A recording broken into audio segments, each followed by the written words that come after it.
बिस्मिल्लाहिर्रहमानिर्रहीम। एक और वीडियो के मुअज़्ज़ज़ नाज़रीन ग्रामी, अस्सलामु अलैकुम। उम्मीद करता हूँ आप सब खैरियत से होंगे। नाज़रीन ग्रामी, आज हम आपको यूरोप के एक ऐसे मुल्क की सैर करवाने जा रहे हैं जो टूरिस्ट कंट्री के हवाले से दुनिया के पहले नंबर पर आता है। ये मुल्क इतना खूबसूरत है कि हर साल 8 करोड़ से भी ज्यादा सयाह इस मुल्क की सैर करने के लिए आते हैं। इस मुल्क के परफ्यूम दुनिया के सबसे मशहूर परफ्यूम हैं। जी हाँ नाज़रीन, आज हम आपको सैर करवाने जा रहे हैं यूरोप के एक खूबसूरत मुल्क फ्रांस की। आज की इस वीडियो में हम आपको बताएंगे कि फ्रांस ने अपनी तकदीर कैसे बदली और इस मुल्क को दुनिया का सबसे ज्यादा टूरिस्ट कंट्री क्यों कहा जाता है। इसके अलावा क्या वाकई परफ्यूम की इजाद फ्रांस की है और इस मुल्क की तारीख क्या है। आज की वीडियो बहुत ही दिलचस्प होने वाली है। मेरी आप सबसे गुजारिश है कि वीडियो को आखिर तक जरूर देखें और अगर आप मेरे इस चैनल एक और वीडियो पर नए हैं तो चैनल को सब्सक्राइब भी जरूर कर दें ताकि अगली आने वाली और भी दिलचस्प वीडियोस आपको मिलती रहें। तो चलें आज की वीडियो शुरू करते हैं। फ्रांस का official name the French Republic है। अगर फ्रांस की आबादी की बात की जाए तो इसकी कुल आबादी 6 करोड़ 80 लाख के करीब है, जो आबादी के लिहाज से दुनिया का 23 नंबर पर बड़ा मुल्क है। इसके अलावा अगर फ्रांस के रकबे की बात की जाए तो फ्रांस का कुल रकबा 5,51,000 मुरब्बा किलोमीटर है, जो दुनिया का 49 नंबर का बड़ा मुल्क भी है। इस मुल्क में ज्यादातर लोग शहरों में रहना पसंद करते हैं। इसी वजह से इस मुल्क की 82% आबादी शहरों में आबाद है और सिर्फ 18% लोग देहात में आबाद हैं। नाज़रीन, फ्रांस दुनिया के सबसे डेवलप ममालिक में आता है। इसी वजह से इसे यूरोप का सबसे अमीर मुल्क भी माना जाता है और फ्रांस दुनिया का चौथा अमीर तरीन मुल्क है। इसके अलावा इसके अमीर होने की एक बड़ी वजह टूरिस्ट इंडस्ट्री भी है। क्या आप जानते हैं दुनिया में सबसे ज्यादा टूरिस्ट फ्रांस में आते हैं, जो तकरीबन 7 से 8 करोड़ सालाना विजिट करते हैं। आप इस बात से भी अंदाजा लगा सकते हैं कि ये मुल्क कितना खूबसूरत है। फ्रांस की औरतें दुनिया में सबसे ज्यादा लंबी उम्र तक जिंदा रहती हैं। इसकी वजह यह है कि अच्छी खुराक, टेंशन ना लेना और एक्सरसाइज करना ये खुद को फिट रखती हैं। इसी वजह से ये लंबी उम्र तक जिंदा रहती हैं। नाज़रीन ग्रामी, 2016 में फ्रांस ने एक बहुत अच्छा कानून बनाया था। अगर किसी भी रेस्टोरेंट में खाना बच जाएगा तो वो फेंक नहीं सकता, बल्कि इसको गरीबों में देना पड़ेगा। अगर वो फेंकता हुआ नजर आएगा तो उसको बहुत भारी जुर्माना देना पड़ेगा। वैसे तो ये कानून हमारे मुल्क में भी होना चाहिए, लेकिन बदकिस्मती से हमारे मुल्क में किसी भी कानून पे कोई अमल दरामद नहीं किया जाता। नाज़रीन ग्रामी, फ्रांस के लोग शराब पीना बहुत पसंद करते हैं। इस मुल्क में शराब पानी की तरह पी जाती है। ये सिर्फ शराब पीते ही नहीं बल्कि पूरी दुनिया को बेचते भी हैं। अगर फ्रांस के दारुल हुकूमत की बात की जाए तो फ्रांस का दारुल हुकूमत पेरिस है, जिसे सिटी ऑफ लाइट्स भी कहा जाता है। अगर आप इस शहर का नजारा ऊपर से देखें तो आपको लाइट्स का एक खूबसूरत मंजर नजर आएगा। इस शहर में टूरिस्ट सबसे ज्यादा आते हैं। नाज़रीन, फ्रांस को दुनिया की सबसे महफूज ममालिक में भी माना जाता है। अगर यहाँ के मज़ाहिब की बात की जाए तो 47% रोमन्स कैथोलिक, 2% प्रोटेस्टेंट, 33% का कोई मजहब नहीं और 4% मुस्लिम और बाकी दूसरे मज़ाहिब के लोग भी आबाद हैं। इस मुल्क में पाकिस्तानियों की तादाद तकरीबन 24,000 के करीब है और इंडियंस की तादाद की बात की जाए तो 65,000 इंडियंस भी इस मुल्क में मौजूद हैं। नाज़रीन ग्रामी, अगर इस मुल्क के बॉर्डर्स की बात की जाए तो Belgium, Luxembourg, Switzerland, Spain, Italy, Germany, Atlantic सी, इंग्लैंड और मेडिटेरियन सी इसके इतराफ में वाक़या है। नाज़रीन, आपने अक्सर फ्रेंच रेवोल्यूशन के बारे में तो सुना होगा, जिसके बाद फ्रांस की तकदीर बदल गई। अगर ये इनकलाब ना आता तो फ्रांस का भी वही हाल होता जो आज पाकिस्तान का है। फ्रांस में किंग लुइस की हुकूमत थी। इसके दौर में फ्रांस 2 तबकों में तकसीम था।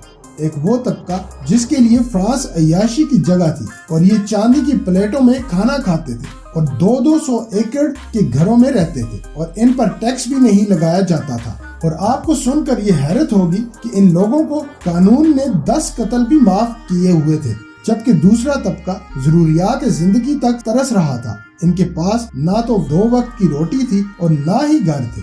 ये लोग बेरोजगार भी थे और अमीर लोगों के जुल्म का शिकार भी थे। इंसाफ से महरूम भी थे। तालीम, सेहत और बराबरी के हुकूक भी हासिल नहीं थे। इस वक्त इन लोगों की हालत यहाँ तक पहुँच चुकी थी कि इन पर कैद आ गया था। तमाम लोग महल के सामने इकट्ठे हो गए। यहाँ से आपको ऐसा लग रहा होगा कि मैं पाकिस्तान के हालात के बारे में बता रहा हूँ, लेकिन ऐसा नहीं है। मैं आपको 16वीं सदी के फ्रांस के बारे में बता रहा हूँ। जब लोग महल के सामने इकट्ठे हुए तो बादशाह के सामने रोटी रोटी की फरियाद करते रहे। बादशाह की नौजवान मलका ने महल की बालकोनी से अवाम को देखा और कहा, इन लोगों को अगर रोटी नहीं मिलती तो ये केक क्यों नहीं खाते। वो लोग रोते रहे और मुल्क का अमीर तबका इन पर हंसता रहा। इस वक्त रिश्वत इतनी आम थी कि पेरिस में मुर्दों तक की तदफीन रिश्वत के बगैर मुमकिन नहीं थी। इन हालात में 17 जुलाई 1679 को एक ऐसा ग्रुप उठा, इसने हाथ में डंडे उठाए और पेरिस की तरफ चल पड़े। हुकूमत ने लोगों को बागी करार दिया और फौज को इन्हें कुचलने के लिए भेज दिया। लेकिन फौज के पहुंचने से पहले ये छोटा सा ग्रुप हजारों लाखों की फौज बन चुका था। जब ये पेरिस पहुंचे तो उन्होंने हर उस शख्स की गर्दन उड़ा दी जो दिन में 3 बार खाना खाता था, जिनके बड़े बड़े घर थे। इस इनकलाब में फ्रांस के पसमानदा तबके ने भलाई तबके के वजीरों, मशीरों, सफीरों, ताजरों और सनतकारों सबकी गर्दनें उड़ा दी। इसके बाद हजूम ने बादशाह के महल पर हमला किया, बादशाह को बाहर निकाला और सड़कों पर घसीटा और हजारों लाखों लोगों के सामने उसे सूली पर चढ़ा दिया, जबकि मलका को 6 बाई 6 फुट के छोटे से मोर्चे में बंद कर दिया।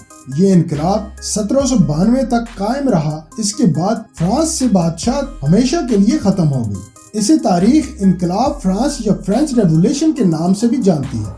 नाज़रीन ग्रामी, दुनिया की 2 जुबानें ऐसी हैं जिनमें कोई भी इबाहम नहीं है, एक अरबी और दूसरी फ्रेंच। क्या आप जानते हैं फ्रांस के बहुत से ब्रांड्स का नाम इसके शहरों के नाम से रखे गए हैं। आपने ग्विंची के परफ्यूम भी इस्तेमाल किए होंगे, जो पेरिस से लंदन जाने के रास्ते में एक गांव का नाम है, जहां आपको लाहौरियों की कब्रें भी मिलेंगी जो पहली जंग अजीम में बरतानिया की तरफ से लड़ते हुए इस गांव के पास मारे गए। नाज़रीन, आपने अमेरिका का स्टैचू ऑफ लिबर्टी तो अक्सर देखा होगा, कुछ पिक्चर्स में और कुछ मूवीज में। ये स्टैचू भी पेरिस में बनाया गया था और इसको लगाया भी पेरिस में गया था। लेकिन अमेरिका ने फ्रांस से कहा, हमें या तो आईफिल टावर तोहफे में दे दें या तो स्टैचू ऑफ लिबर्टी दे दें। तो फ्रांस ने स्टैचू ऑफ लिबर्टी की कुर्बानी दे दी। इसके अलावा यहाँ के लोग बहुत मेहनत करते हैं और अपने काम से काम रखते हैं, मतलब किसी के काम में दखल अंदाजी नहीं करते। नाज़रीन ग्रामी, फ्रांस के लोग स्नेल खाना भी बहुत पसंद करते हैं। एक रिपोर्ट के मुताबिक इस मुल्क में 25,000 टन सालाना स्नेल खाया जाते हैं।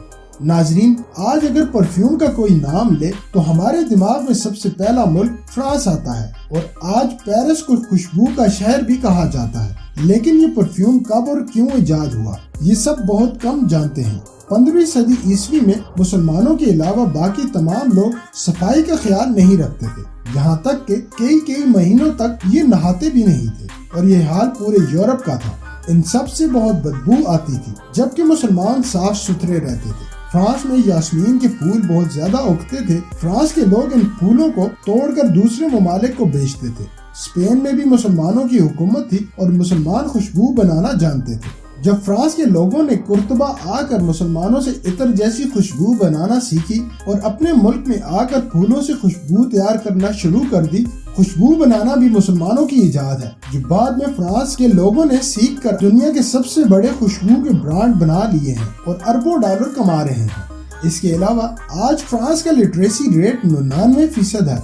इनकलाब के बाद फ्रांस ने सबसे ज्यादा तवज्जो तालीम और इल्म सीखने पर दी और इस तालीम की वजह से आज फ्रांस दुनिया को जहाज और हेलीकॉप्टर तक बेच रहा है।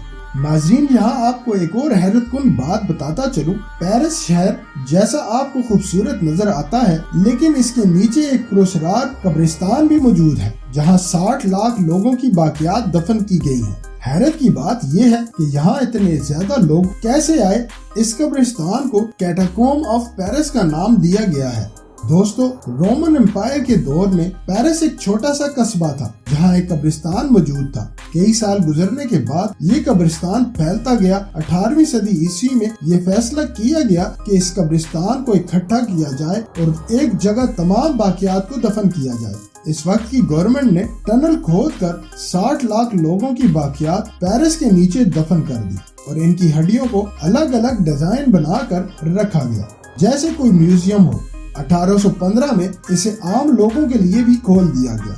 नाजरीन, फ्रांस बहुत खूबसूरत मुल्क है। इसी वजह से टूरिस्ट कंट्री के हवाले से दुनिया के पहले नंबर पर भी आता है।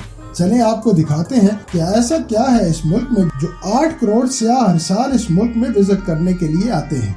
सबसे पहले आपको बताते हैं, आपने अक्सर आईफिल टावर तो देखा होगा, जिसे विजिटर पेरिस में देखने के लिए जाते हैं। इस टावर का नाम इंजीनियर के नाम से रखा गया, जिसका नाम गुस्ताव आईफल था। इस टावर को 1887 में तैयार किया गया। इस टावर की ऊंचाई 300 मीटर है। लिफ्ट के जरिए आप इसके ऊपर जा सकते हैं और पूरे शहर का नजारा भी देख सकते हैं। पेरिस की नाइट लाइफ की बात की जाए तो पेरिस की नाइट लाइफ देखने लायक है। सारी रात ये पूरा शहर जागता है। आप अगर पेरिस जाएं तो लोवर म्यूजियम का जरूर विजिट करें। इस म्यूजियम में मौजूद अगर आप 30 सेकंड भी एक आर्ट वर्क को देखें तो आपको तमाम आर्ट वर्क देखते हुए 100 दिन लग जाएंगे। इसके अलावा अगर आप बीचेस के शौकीन हैं तो आपको इस मुल्क में बीचेस भी मिलेंगे। अगर आप ओल्ड सिटी देखना चाहते हैं तो पॉल मार्श का विजिट भी जरूर करें, जहाँ की गलियां और बाजार एक तारीखी मंजर पेश करती हैं। इसके अलावा पैलेस ऑफ वर्साइल्स, जो बहुत ही खूबसूरत पैलेस है, आप देखेंगे तो आप देखते ही रह जाएंगे। पूरे मुल्क में आपको आर्ट वर्क, कल्चर और फैशन बहुत ज्यादा नजर आएगा। इस मुल्क में हिस्टोरिकल बिल्डिंग्स बहुत ज्यादा मौजूद हैं। शायद यही वजह है कि 8 करोड़ लोग सालाना इस मुल्क में विजिट करने के लिए आते हैं और इन 8 करोड़ लोगों में से 4 करोड़ लोग पेरिस देखने के लिए आते हैं। नाज़रीन ग्रामी, ये थी आज की एक और दिलचस्प और इंफॉर्मेटिव वीडियो। अगर आपको वीडियो पसंद आई हो, लाइक, सब्सक्राइब और शेयर जरूर करें और कमेंट बॉक्स में अपनी कीमती राय का इजहार भी जरूर करें। अगली वीडियो तक के लिए इजाजत चाहता हूँ। अल्लाह हाफिज।